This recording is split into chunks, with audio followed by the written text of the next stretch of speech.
this morning. Joining me, Republican Senator from South Carolina, Lindsey Graham. Senator, welcome back to the program. You're just back to the U.S. from being in the Middle East, and I want to ask you about Syria as well in just a couple of minutes. But let me start with North Korea and what it is we're dealing with. A couple of headlines in the magazines caught my attention. In The Economist and in The Week magazine, is Kim crazy? Korean roulette. This war of words, escalation. Are we headed toward a conflict with North Korea? I think what bothers me the most is that the tolerance in South Korea for this kind of provocation is greatly, they're not going to put up with this anymore. If there were a South Korean naval vessel sunk this year, anytime soon, or shelling of a South Korean island by North Korea, I think the new president of South Korea would be compelled to act. I think the North Koreans are overplaying their hands, and this administration is acting responsibly. I'm glad we're not doing the ballistic missile test. I'm glad we had the B-2s in the theater where they could see them. I'm glad we're telling our allies, South Korea and Japan, we literally have your back, and the North Koreans need to understand if they attack an American interest or an ally of this country, they're going to pay a heavy price. Let's talk about U.S. interests, and they're quite real in the region. Look at the map, first of all, to give our viewers some perspective. You've got Japan, you have Guam, where we had some missile batteries placed or moving toward North Korea, South Korea, and of course in the south, in the southern part of that peninsula, you've got over 28,000 U.S. troops. So the danger is real if some kind of conflict breaks out between the north and the south. We are literally quite there in the middle. We're in the middle. I'm glad we're there with our allies, but the big difference to me is that the politics in South Korea are changing by the day regarding North Korea. So if there's some provocation, it won't be business as usual by South Korea. I could see a major war happening if the North Koreans overplay their hand this time, because the public in South Korea, the United States, and I think the whole region is fed up with this guy. But what happens if there is some kind of conflict between the North and the South? That becomes a conflict with the United States, doesn't it? The North loses and the South wins with our help. That's what happens. And what about the rest of the region? You're talking about Japan? You're talking about more nuclear weapons? Japan and South Korea have not gone nuclear, unlike the Middle East, because they trust us. As long as South Korea and Japan trust us to be in the fight, they won't go down the nuclear road. It's important that they always believe we have their back, and it's important that North Korea knows what happens if they engage anybody in the region associated with us, including our own troops. They lose. Before I ask you about a little bit more about the U.S. response, who is Kim Jong-un? We put together some facts so people have some sense of him. It was his father, Kim Jong-il, who ran the country. So he is his son. We don't even know his actual age. He's about 29 years old. He came to power in December of 2011, educated in the West. I know from talking to people at the White House, one of the big fears is miscalculation here. We don't really talk to the North. If you sold this as a movie script, I don't think anybody would buy it. A 30-year-old guy whose father was born out of a mountain, who had 9 hole-in-ones the first time he played golf. This is a surreal place called North Korea, and I blame the Chinese more than anybody else. They're afraid of reunification. They don't want a democratic Korea next to China, so they're propping up this crazy regime, and they could determine the fate of North Korea better than anybody on the planet. We're up our game regarding China. I want to ask you about Syria before we have get some more perspective on North Korea. You met with opposition forces in Syria. You have been talking about more actively helping them, getting the U.S. more involved. Do you have a different view about that now? A bit. The Syrian Opposition Council replaced the Syrian National Council. They want more assistance. I think we should give them more assistance, but there's 2 things that drive my thinking on Syria. The King of Jordan is going to be a casualty. The worst is yet to come regarding Syria if we don't fix this soon. Jordan is being overrun by Syrian refugees. And before I would arm the rebels, I want a commitment by them that they will allow an international force to secure the 17 chemical weapon sites, enough weapons to kill millions of people, and commit to destroying those weapons. That in the new Syria, they will reject owning chemical weapons. If they would do those 2 things, I told them, I think there would be more involvement by the Congress. There'd be more willingness by the Congress to help them. They've got to commit to destroying those weapons and allowing us, the international community, to controlling those weapons. I don't know what they're going to say, but if they publicly made those 2 statements, I think it would be easier for Congress to help them. And the radical elements in the Syrian Free Army are growing by the day.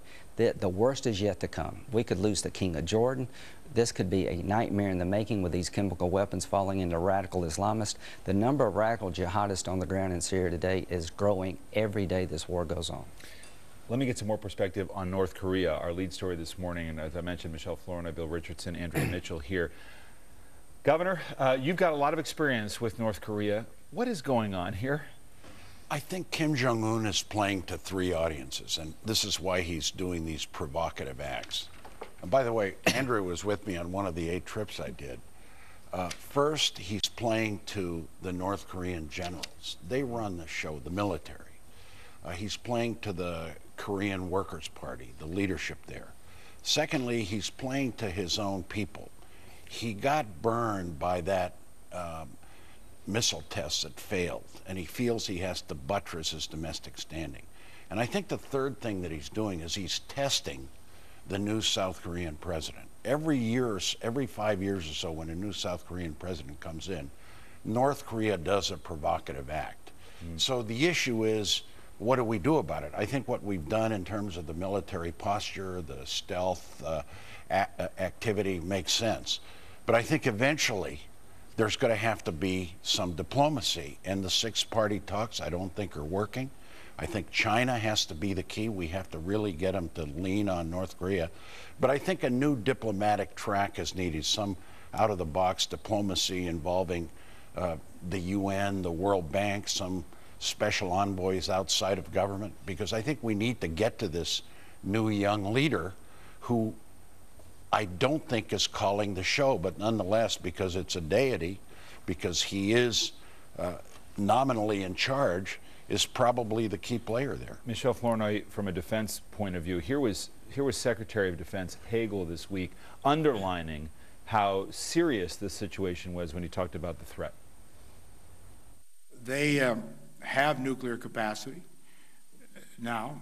They have missile delivery capacity now. And so as they have ratcheted up their bellicose, dangerous rhetoric and some of the actions they've taken over the last few weeks present a real and clear danger. Two things going on there. One, kind of ratcheting up the escalation in words, which the administration wanted to tamp down. But Kim Jong-un is saying, look, I'm not talking about losing my nuclear weapons. I won't even get into those discussions. So from a diplomatic point of view, what do you do? I think we have to convince this new, young, inexperienced leader that he's playing a losing hand, that the only way out of the box to get the economic development he wants, to get the progress that he wants, is to ratchet back the rhetoric, come back into compliance with the international obligations that North Korea has, and to get serious about trying to implement some of the commitments he's made at the negotiating table in the past. I think in the meantime, the U.S. has been right to focus on bolstering deterrence, bolstering defense, standing shoulder to shoulder with our ally, South Korea. I would only add this. I think the goal should not just be to calm them down, to cool the rhetoric down. The goal has to be, how do we get North Korea back to the negotiating table on nuclear proliferation, on denuclearization? They have to do it, because that whole Asian area is a tinderbox, and we have enormous interest there. We have 30,000 American troops. They've got hundreds of missiles. They've got maybe up to 5 to 6 nuclear weapons. They've got a belligerent leadership. It's in our national interest to try to diplomatically diffuse the situation, but we need a new policy, and I think Secretary Kerry is the kind of person that can come up with that. Andrea, a more basic question. It's very hard to explain to your children how North Korea can exist this way in the 21st century, and yet we continue with belligerent leadership, with a starving population, with a country completely isolated from the rest of the world. How is this possible? And the question for your children and all children, for all of us who are really children in watching this, because it is so inexplicable, it is a cartoon leadership, is it has to be done through China. I think the new Chinese president, she is the only leverage that we have. There have been some promising signs, some conversations, according to Tom Donilon, Secretary Kerry. I'll be with him on this trip next weekend. We'll be on Sunday morning in China. And the whole hope is that he is finally, and this new leadership, but this is a very critical time, is China prepared to exert maximum pressure? Because as Bill Richardson and Senator Graham and Michelle Flournoy have said, no one knows really what is motivating him except trying to assert his leadership. Who is the puppeteer really behind the scenes? The military, most likely. And is he going to do something irrational, or will there be a miscalculation? I've been at the DMZ many times. I've been to Pyongyang a couple of times, once with Bill Richardson, and the proximity, 800,000 forward deployed North Korean troops, and the South Korean and our Americans. Now, Senator Graham is absolutely correct. We will obliterate North Korea. But in that first 24 hours, I think the military game plan is that we would lose enormously. You've got 35 million people living within miles. How dangerous? You once said that North Korea was as dangerous as Iraq back last decade. Do you still think they're that dangerous? Crazy people with nuclear weapons who proliferate those weapons throughout the world, who support terrorist organizations, are incredibly dangerous. That's why we need to stop Syria from getting chemical weapons. Need to be controlled in Syria. The Ayatollahs in Iran are just as crazy as this guy in North Korea. But the one thing I'm trying to stress is the politics in South Korea has changed. There will be no more tolerance for sinking South Korean naval vessels or killing civilians in South Korea by North Korea. They need to understand that. That's my biggest fear, guys, that if there's a provocation, South Korea is not going to take it anymore. And the reason they don't have nuclear weapons and Japan doesn't, because they trust us. Right. And so I appreciate what this administration is doing, standing by our allies. But Michelle, what do you do with the South Koreans right now from a military point of view to tell them to trust the United States, as the senator says, and not act too rashly? I think we hold them as close as possible. We do as much as we can to reassure them. The fact that we've gone ahead with these annual exercises, that we sent B-2 bombers, which is a sign of our extended deterrence, our strategic deterrence to South Korea, all of that is incredibly important. We've also done extensive planning with them on how to deal with various scenarios of provocation and how we would respond together as an alliance so that they don't feel that they have to lash out unilaterally by themselves. A quick question about diplomacy. It's great to say negotiate with the North, but Bill Clinton's White House tried to, George W. Bush has tried to. They got the deal on blowing up their Yongbyon reactor, and now he says he's restarting that reactor. So he seems to take the grain, take the fuel, take the money, and then go right ahead and break agreements, or at least this regime does. So diplomacy is really a big challenge with this regime. It's a challenge, but we have to do it. What's the alternative? I think we have to recognize probably the longer range threat is the spread of nuclear materials. What you don't want is North Korea selling enriched uranium to Iran. They did it to Syria, Pakistan. And I remember asking a North Korean leader, I said, are you guys exporting nuclear materials? He said, maybe. If you continue sanctions, we've got to get foreign exchange. Now, you know, that's pretty devastating. So, look, I think diplomacy's been tried. I think President Clinton probably was the most successful getting an agreement done. President Bush, I think, started to negotiate with him. They're very difficult, but I think we need a new negotiating track, and I think the key is going to be the United States and China. South Korea is a major player, but I think for domestic reasons, they got to be shunned. I've got a couple minutes left with you, Senator Graham, and I want to turn domestically to negotiations that have to do with other things like immigration and the budget. Let me start on the budget. Do you think that the president's framework that he announced, including change CPI, a gradual way to cut Social Security benefits, is a good faith effort on his part? Do you think he can actually win some new revenues as a budget deal by doing it? There are nuggets of his budget that I think are optimistic. It's overall a bad plan for the economy, but when you look at change CPI and Medicare reductions, we're beginning to set the stage for the grand bargain. Change CPI, adjust, harmonize the retirement age of Medicare with Social Security, do some means testing for both programs, and in return flatten the tax code, generate about $600 billion of revenue. And if you look at these changes over 30 years, it's $4 to $5 trillion in savings. So I'm looking for the biggest spending cut in American history by reforming entitlements, saving those entitlements, and the president's showing a little bit of leg here. This is somewhat encouraging. His overall budget's not going to make it, but he has sort of made a step forward in the entitlement reform process that would allow a guy like me to begin to talk about flattening the tax code and generating more revenue. You think a grand bargain is possible by July? I think if you do immigration, and the grand bargain this year will dominate the 21st century. Yes, the key to the grand bargain is, can we solve immigration? If we can, in a bipartisan fashion, fix a broken immigration system to regain our lost sovereignty, control who comes to the country, who gets a job, a robust temporary worker program, and as to Republicans, the politics of self-deportation are behind us. Mitt Romney's a good man. He ran in many ways a good campaign, but it was an impractical solution. Quite frankly, it was offensive. Every corner of the Republican Party, from libertarian Libertarians, the RNC, House Republicans, and the rank-and-file Republican Party member is now understanding there has to be an earned pathway to citizenship. That gives us leverage on immigration with our Democratic friends. I want to follow on that in just a second, but I also want to follow up. You're putting new revenue, as a Republican, you're putting that on the table, and you think it ought to be there. If we do substantial entitlement reform, that will save $4 to $5 trillion over a 30-year window. I think is what the president's talking about in your view? Yeah, more substantial. This is a step in the right direction, but harmonizing the age for retirement, means testing both programs, CPI adjustments get you pretty much where you need to go. Is the Republican leader of the Senate there yet? Well, I can tell you this, that the Republican Party would benefit, as well as the Democratic Party, from saving the American economy from becoming Greece. If the president will lead on this, and he showed some leadership, no Democrat will get to his right. Nobody's going to adjust the age for retirement if the president doesn't embrace it. Nobody's going to adjust CPI if the president doesn't embrace it. So he's showing some signs of leadership that's been lacking. I'm encouraged, and that puts the burden on us to do the same thing. I think we will. On immigration, what stands in the way of a deal? We've got an agreement between labor and business about the guest worker program, but we're revisiting that. We're hoping to get this thing done in the next couple of weeks.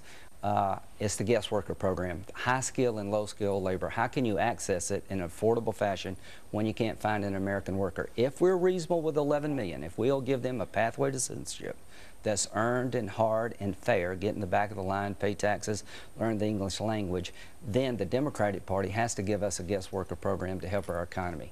That's what we're arguing over. Will Marco Rubio be there for you? Marco Rubio has been a game changer in my party. He will be there only if the Democrats will embrace a guest worker program and a merit-based immigration system to replace the broken one, and will regain our sovereignty by securing our borders and having control of jobs through E-Verify. Marco will be there. If we get the 11 million right on our side, it puts pressure on the Democrats to come up with a workable a practical guest worker program. Marco has been indispensable. 70-30, we get there. One more political question before you go, and that is, before I do that, let me get Governor Richardson, just your take on this, on the immigration fight, where you think it's going. Well, I'm very pleased with the work of the Gang of Eight. I'm pleased with this labor agreement between the AFL-CIO and the Chamber of Commerce. Like, if they could get together, Republicans and Democrats could get together. But I have some significant worries, and I'm a Hispanic American. One, the path to citizenship. Don't make it too burdensome. Make it achievable. I've seen reports that it's 13 years to get there. Let's be reasonable. The president wants it to be certain, right? He wants it to be and it not be conditional. Yep. Number two, tying legalization, the path to citizenship, to border security. I was a border governor. There has to be dramatic improvement in border security, but tie so many people coming in, then you can legalize. That is unacceptable. And lastly, have some way that the drop dead date as late as possible, so that as many of the 12 million that are here can get in. I just think that this Gang of Eight work is important, and I hope it continues. But it's also we have to recognize the humanity and the improvements in the economy of the millions of workers that are here. And also the politics. Right. I think. Well, let me get a final thought on this before I take a break. We're not being overrun by Canadians, Bill. We're being overrun by people who live in poor and corrupt countries who come here to get work. I understand that. But we got to regain our sovereignty. We got to control our border, and there will be border security tied to a pathway to citizenship. There will be an earned pathway to citizenship. You're not going to break in the line. It will be available to everybody who works hard, pays a fine, passes a background check. But we are going to secure that border, and it will be tied to a pathway to citizenship, or there will be no deal. We're going to talk after this break about presidential politics, waiting for Hillary Clinton. If she's the nominee, can Republicans beat her? I think after 8 years of Barack Obama, if things don't change, the next Democrat running for president will be in trouble. She'll be a formidable candidate. I think her time as Secretary of State is mixed. Benghazi is yet to be told completely. But anybody who underestimates her on the Republican side would do so at her peril. But yes, she can be beat. Anybody can be beat in this country. All right, Senator Graham, thank you as always. Good to have you here.